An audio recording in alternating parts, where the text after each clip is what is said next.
All right. So what we're looking at right here is from the retake exam 2019, and I'm going to put the link in the description. So if you want to, you can pause the video and click on the link, and then you can try and do problem 5 in that exam set for yourself. And once you're done with that, you can then resume with the video, and you can see how I chose to do it. All right. So the first question here is part of the definition of a signaling game. So we're asked whether this is a game of complete or incomplete information. And a signaling game is a game that we use to describe exactly the situation of incomplete information, in that player 2, or the receiver in this case, will not be able to directly observe whether he is reacting to type 1 or type 2. So the only thing he'll be able to observe is their signals. In this case, they can choose to send the signal L or the signal R. And this is illustrated by providing these dotted lines. And these dotted lines here, they do not mean that the receiver cannot distinguish between what action was made beforehand. So we have had some games where you had player 1 and then he would choose A or B, but player 2 would not be able to observe whether player 1 played A or B, and that would be imperfect information. In this case, he will not be able to determine whether he's playing against type 1 or type 2, which means that he cannot directly assume what kind of payoffs he's going to be getting. And that is why it's incomplete information, because he cannot directly observe what payoffs are in the game that he's essentially playing. So what he needs to do instead is to make up beliefs, and we have the beliefs right here.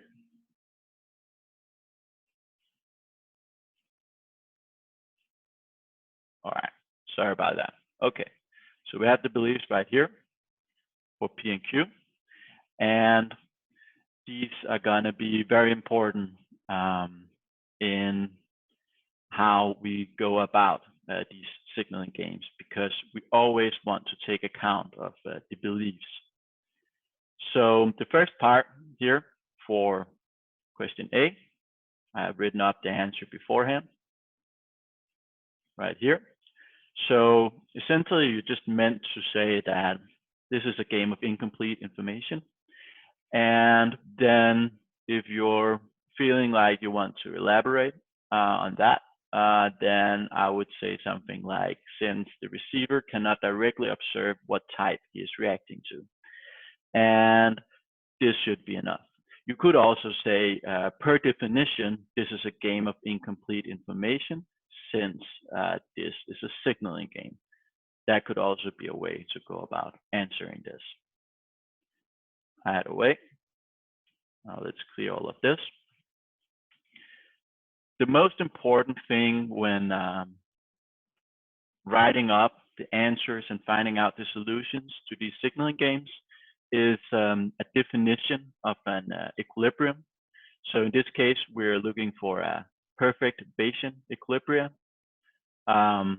Well, we're actually looking for all separating perfect Bayesian equilibria. But what this means is that we have to apply all of the equilibria rules, and there are some very specific equilibria rules around the beliefs, P and Q. And I've written it out right here. On the equilibrium path, beliefs must match what happens.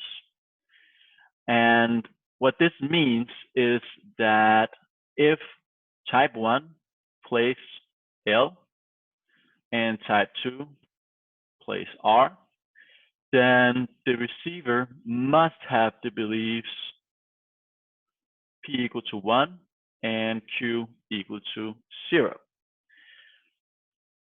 And these beliefs are hard-grained into the definition of an equilibrium.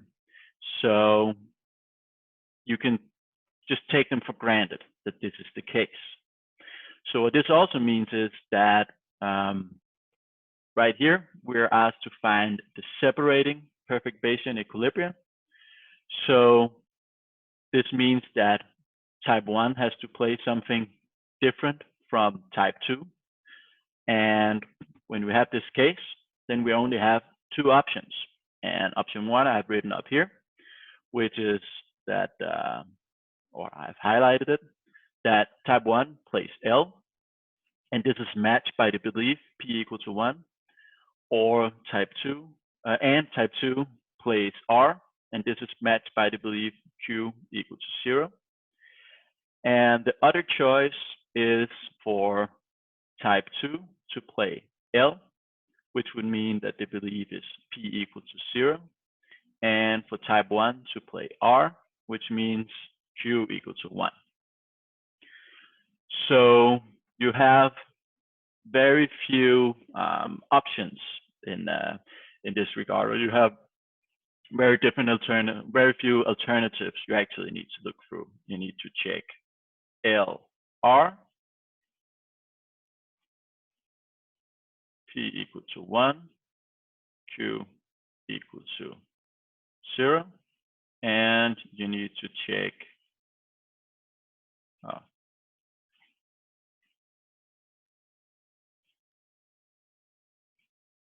all right, let's try that again.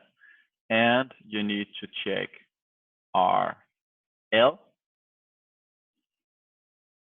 P equal to 0, Q equal to 1. These are the two alternatives that you need to check to see if they also live up to the rest of the criteria for a perfect Bayesian equilibrium.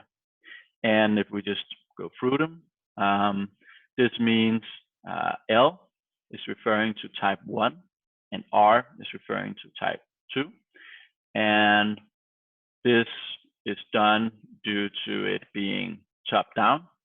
So you go with the top one first and then the bottom one after that.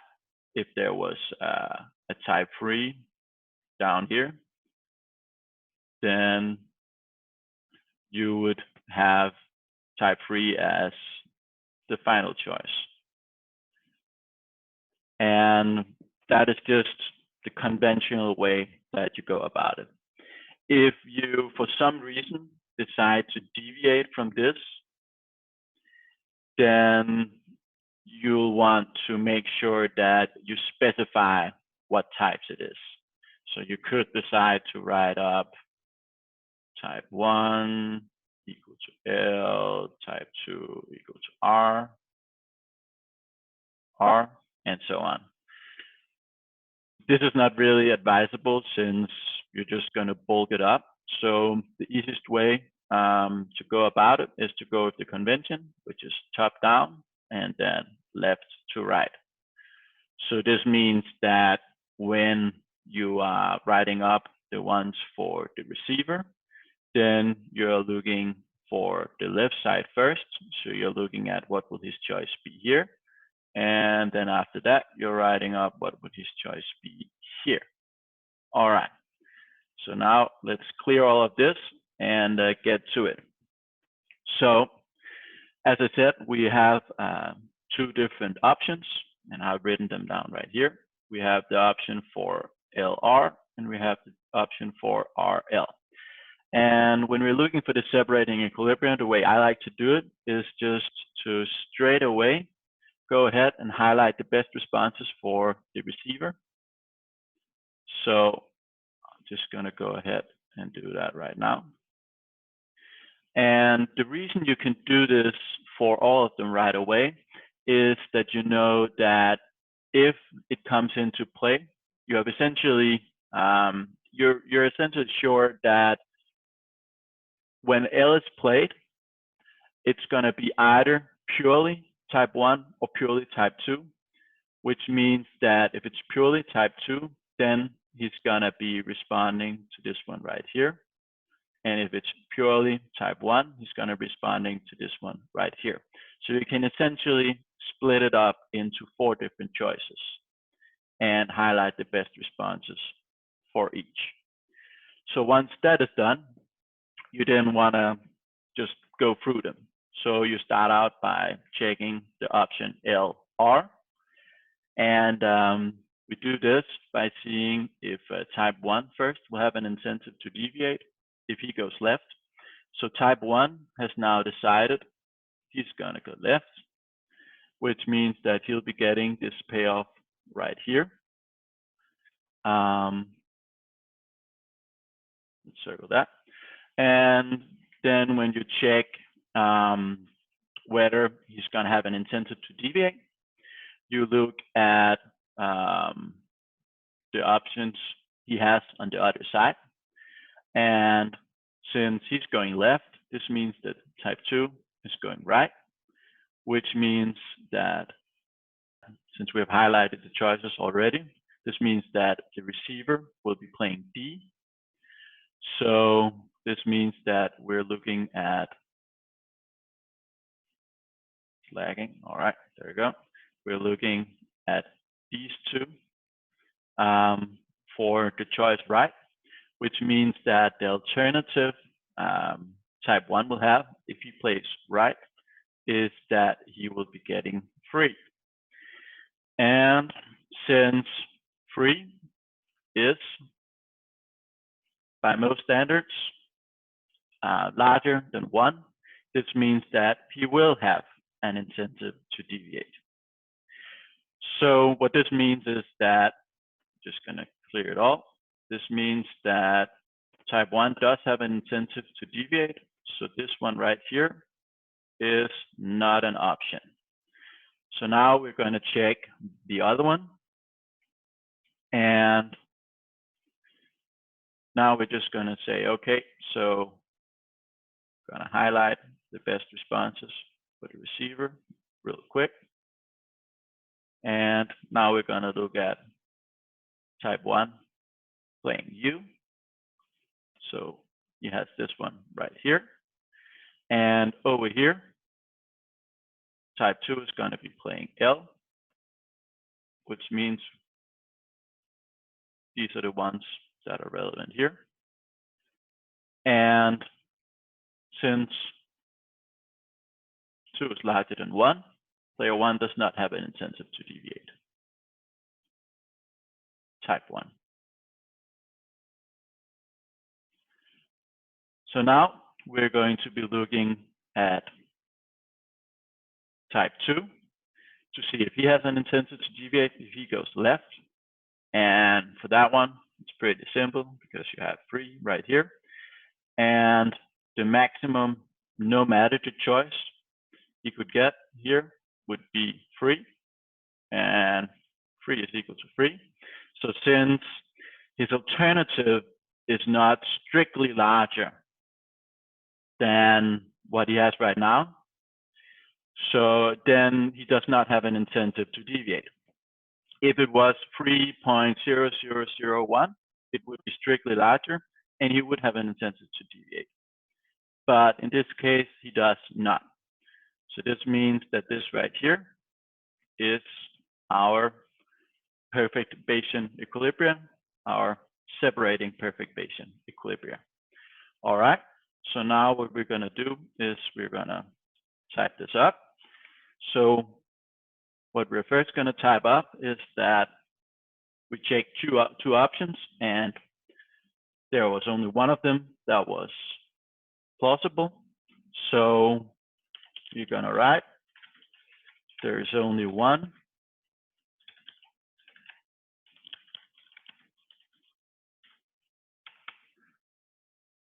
All right. And then we're going to write it up. So what we're going to be writing first is the choices of type 1 and type 2. So we're going to go from the top and down And in this case, we had that type 1 went right and type 2 went left. Now we're going to put in the choices for the receiver. And we found that the response to going right was to play U. So we're going to put that in, not there, but at the second place, because that was to the rightmost. So we start with the left choice. And this is where a lot of people get confused. And I also did just there for the example, of course. So when we write up the responses from the receiver, we start by going from the left to the right. So we start by looking at the left signal. So for the left signal, the receiver is going to be playing D. So we put that in. And now for the right signal, the receiver is going to be playing U. And I already put that in right there. All right. And the final bit is the beliefs. And the beliefs need to match the choices. So what actually happened in the game, which was the type 1 went right and type 2 went left. So we are going to have that P is equal to 0, which means that there are he believes there are none of type 1, and that the entire population that chooses left is type 2, which is exactly matches what actually happens. So then we have an equilibrium there. And for Q is equal to 1, which again just means that he believes that everyone who chooses the signal R is going to be type 1. So there we have it, our separating perfect Bayesian equilibrium. And yeah, hopefully this is going to help you solve these on your own.